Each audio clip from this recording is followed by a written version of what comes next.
Hey, Hal, did you know that Paul taught that Christ will return at the end of time?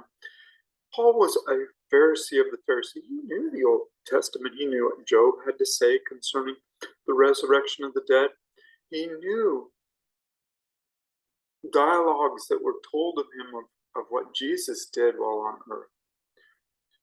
Jesus and Martha talked about the resurrection of the dead concerning Lazarus. We were told that he would raise at the last day. That's what she understood. That is the resurrection of the dead that they're talking about. Job 14:12 tells us that man dies and is not resurrected from the dead until the heavens are no more. So Peter tells us Jesus comes like a thief in the night when the heavens are destroyed with a great noise.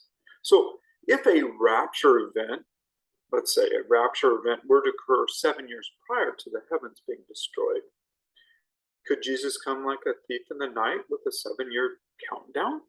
No, it would create a countdown to when the heavens would be destroyed. Let's take a look at what Paul actually says here, because Paul he told us that it's the resurrection of the dead. It's found in 1 Corinthians 15, verse 42. He says, concerning the resurrection of the dead. And he tells us that the dead will be changed from corruption to incorruption. Corruption is defined as rotting in the grave, and Christ's body did not see corruption, as Acts 2:30 tells us. So, if we're told that it's the resurrection of the dead, and Paul says in a couple verses later, I show you a mystery, we shall not all sleep, but we will be changed in a moment, in a twinkling of an eye, at the last trumpet, for the trumpet will sound, and the dead will be raised incorruptible. Here he says it one more time about the dead being raised incorruptible. And he goes on to say that the living, he doesn't calls it the living, he separates the dead from the living. And just like he separates those who are raised from corruption, rotting in the grave, to those who are living, who are raised from immortal to mortal, or vice versa, rather, from mortal to immortal. Because it was Adam who was changed from immortal to mortal through sin. So I want to go through 10 points that I've got here concerning what Paul states, well, concerning the resurrection of the dead. So, as we know, 1 Corinthians 15 and 1 Thessalonians 4, the passages concerning his return, are speaking of the exact same event. And in 1 Thessalonians 4, Paul tells us that the dead return with Christ, and they have their physical bodies rise first.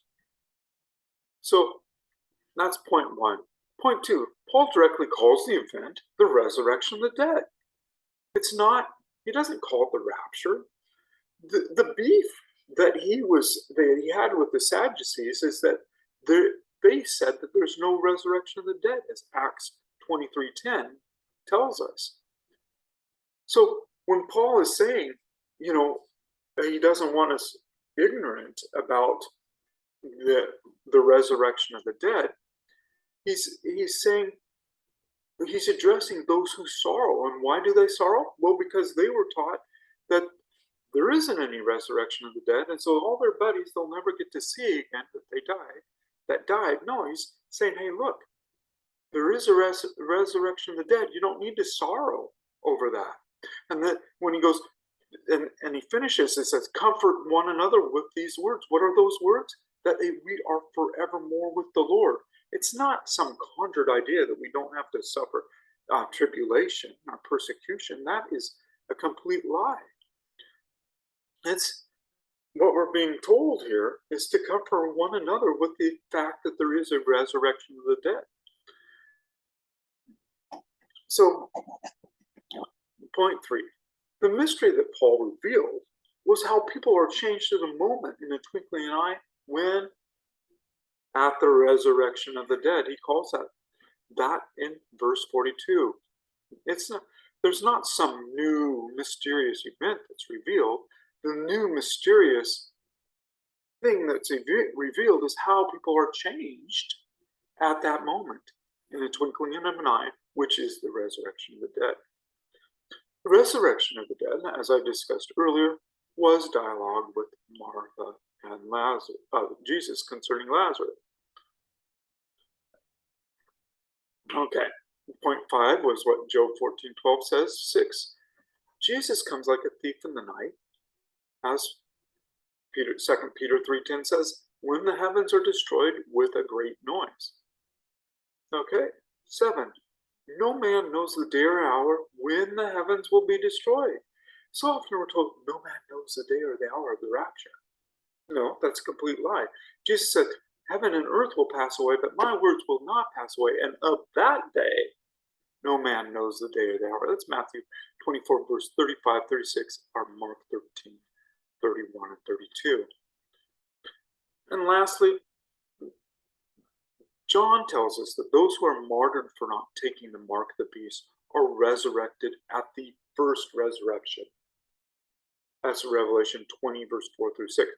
So that would, if it would be the first resurrection since the book is penned, how can there be a rapture that happened 7 years prior if it includes those who are martyred for not taking the mark of the beast?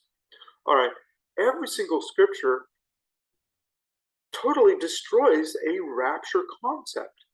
You must add to the book deceitful terms like rapture and second coming and all the other ones that go with it, tribulation, saints, the church age of grace, all of that, it stems out of this teaching that comes from dispensationalism. The terms rapture and second coming or second advent are absent from Scripture, and they're designed for the purpose of deceit, to divide what Paul directly called the resurrection of the dead into multiple events. All right. Hope this is helpful.